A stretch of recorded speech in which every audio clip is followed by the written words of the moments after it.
Selamat sore teman-teman media sekalian. Jadi kami dari Dewan Ekonomi Nasional baru saja diterima oleh Bapak Presiden dengan agenda utama adalah memberikan laporan dan hasil rekomendasi dari Dewan Ekonomi Nasional terkait bagaimana sikap Indonesia dalam menghadapi pemerintahan Trump yang baru ini.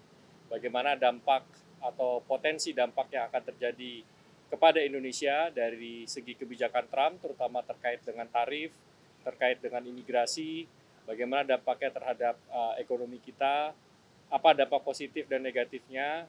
Tadi kami sudah laporkan secara detail kepada Bapak Presiden dan Bapak Presiden juga sudah memberikan arahan-arahan kepada kami untuk menindaklanjuti. Mungkin secara detail saya akan mohon kepada Pak Khatib Basri untuk bisa memberikan penjelasan lebih detail terkait dengan rekomendasi yang diberikan oleh Dewan Ekonomi Nasional kepada Bapak Presiden terkait dengan kebijakan Trump. Saya persilakan Pak Khatib. Terima kasih.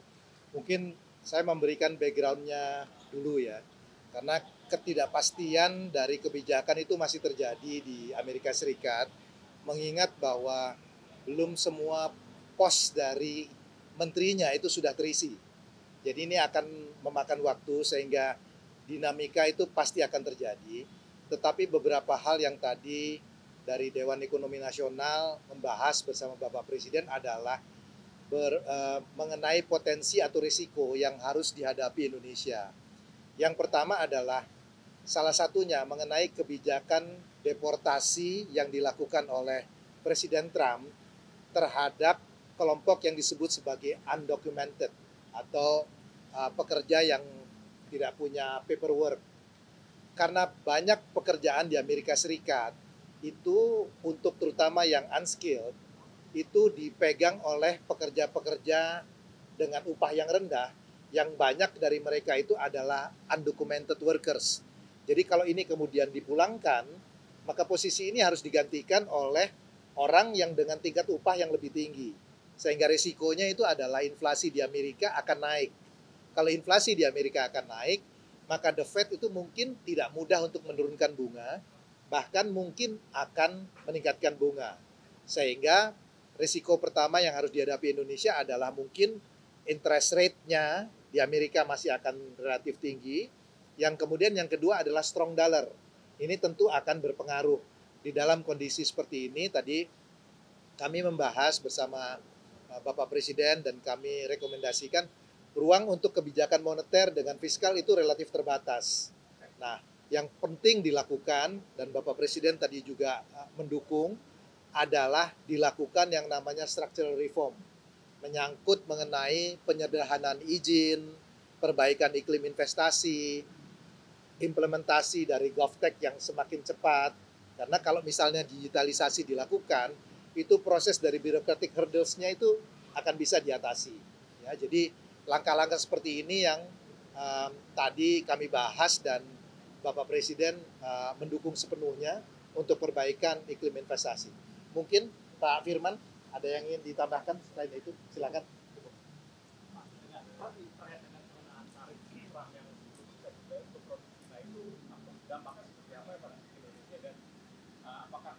Barang-barang ilegal dari China itu berpotensi bocor ke Indonesia juga.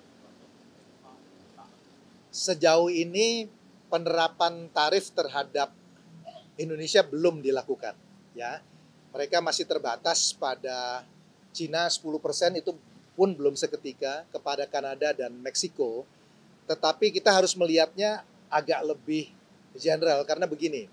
Dengan penerapan tarif 10% terhadap Cina dan juga ada trade war antara Amerika dengan Cina, itu bukan tidak mungkin basis produksi akan berpindah dari Cina ke negara-negara yang tidak dikenakan impor tarif. Salah satunya Indonesia. Nah, tentu Indonesia harus bisa memanfaatkan kesempatan dari relokasi ini. Itulah yang tadi kami sampaikan kepada Bapak Presiden, pentingnya untuk perbaikan iklim investasi, konsistensi dari kebijakan, kepastian usaha. Karena kalau ini yang terjadi, maka posisi Indonesia sebetulnya bisa diuntungkan.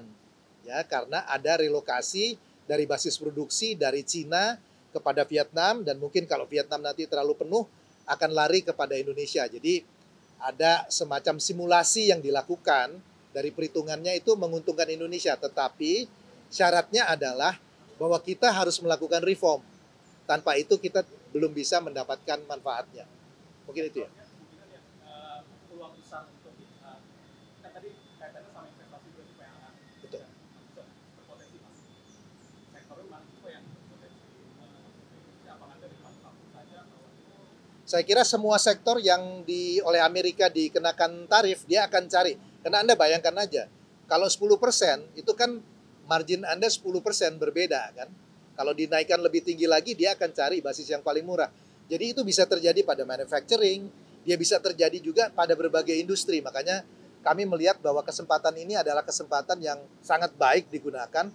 Kalau ingat pada waktu meeting Dan yang lalu, kami mengusulkan mengenai GovTech digitalisasi. Dan salah satu perbaikan dari investment climate itu bisa diatasi, bisa dilakukan kalau digitalisasi di antara lembaga pemerintah itu bisa berjalan sehingga prosesnya menjadi jauh lebih cepat.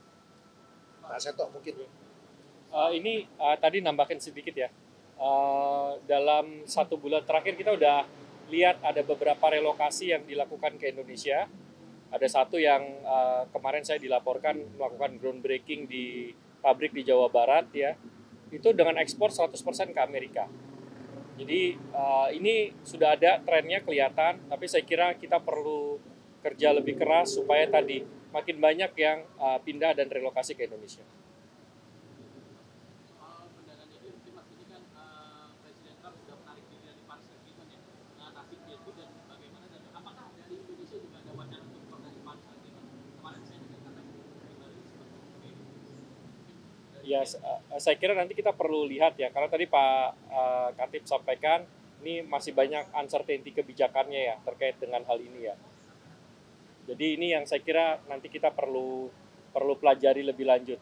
Tapi pada intinya transisi energi itu harus disesuaikan oleh masing-masing negara ya. Jadi tidak bisa satu formula yang diterapkan kepada seluruh negara, nggak bisa. Jadi kita juga harus punya metode transisi energi sendiri yang tadi bisa menyeimbangkan kepentingan ekonomi juga.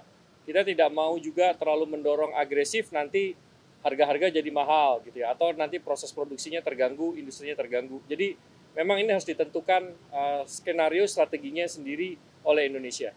Uncertainty-nya sendiri gimana mas? Apakah ada kelanjutan? Ya kita masih tunggu. So far sih belum ada pergerakan apapun. Mas masih tentang pendanaan tim juga dengan dihentikannya ini apakah sudah ada juga rekomendasi dari Jen juga ke Presiden untuk mencari investor-investor lain? Ya kita belum kaji secara spesifik untuk itu. Karena tadi seperti disampaikan, itu belum seluruh posisi kementeriannya di Amerika itu diisi. Jadi kalau mau tahu secara pasti kebijakannya, Anda kan juga lihat kan di media, mau diterapkan tarif sekian, ternyata prakteknya angkanya berbeda. Ya. Jadi kita masih lihat bahwa pola ini masih akan, dinamikanya masih akan terjadi dalam beberapa bulan. Setelah itu settle, baru kita bisa tahu pasti polisi. Oke. Oke.